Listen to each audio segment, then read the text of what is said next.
Channel ని subscribe చేయొచ్చు కదా. మళ్ళా అడుగుతున్నా, నేను సిగ్గు లేకుండా అడుగుతున్నాను, దయచేసి సబ్స్క్రైబ్ చేయండి, నా ఆవేదనను అర్థం చేసుకోండి. నేను ధర్మాన్ని నమ్ముతా, బిగ్ బాస్ హౌస్ లో భరణి అన్న నమ్ముతా. వాడు ఎడారిలో వరి పండించే రకం, వాడి నమ్మవాక.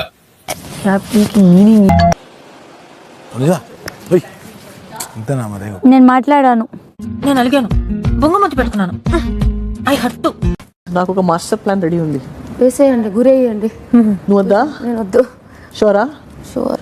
నీ ప్లాన్ ఏంటి, నీ స్కీమ్స్ ఏంటి, నీ అప్రోచ్ ఏంటి, అసలు దగ్గర నువ్వు టోటల్ ఏం ఎక్స్పెక్ట్ చేస్తున్నావు చెప్పరా? అరే చెప్పరా. మళ్ళీ సంజల చాలా మ్యానిపులేట్ చేస్తుంది. ఆమె మీ పక్షాన ఉంటూనే కోవట్లాగా.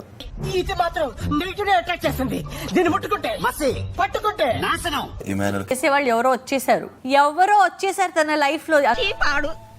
ఆయన చూసేస్తున్నారు బాబు. అయ్యో బాబాయ్, నాకు సిగ్గేస్తుంది బాబు. నిన్న చూసావా ప్రపోజల్ అదిరింది అసలు. హ్యాపీకి మీనింగ్ ఏంది అని చూపిస్తాను. అది అవును అవును అవును, ఒక్కొక్కడికి అంటుకోవాలరామా. మనం పెట్టే పొగకు ఊపిరాడు కానీ బయటికి రావాలి. ఆహాహాహా, ఎక్కడికో పోయేసి ఎక్కడికో వెళ్ళిపోయావురా.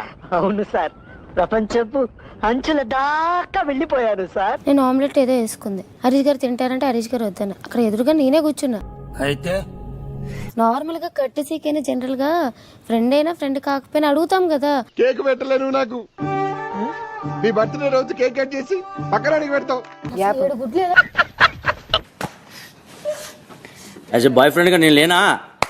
పిచ్చి పట్టిందా నీకు? బిగ్ బాస్ ఫస్ట్ నన్ను బయటకు పంపండి. అరే ఓపెన్ చేయి అయితే.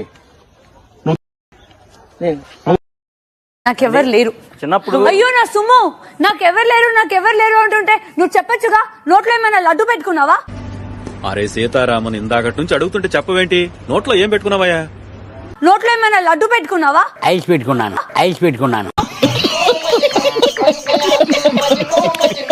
డబ్బా నీదిరా బాబు. వద్దు మధ్యాహ్నం, అందుకే భోజనం చేయట్లేదు. 7 ఎక్కువ ఉంటాయి.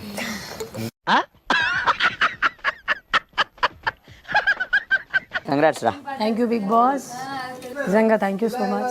చాలా థ్యాంక్స్ అండి, మనస్ఫూర్తిగా చెప్తున్నా. భయ్యా ఎవ్రీ దసరాకి జమ్మి పెట్టి వాళ్ళ కాళ్ళకి దండం పెట్టుకునేటోనే. అలాగా, చాలా మంచి విషయం చెప్పారు. అమ్మా నాన్న, హ్యాపీ దసరా, మీ బ్లెస్సింగ్. సబ్స్క్రైబ్ చేయొచ్చు కదా. మళ్ళా అడుగుతున్నా, నేను సిగ్గు లేకుండా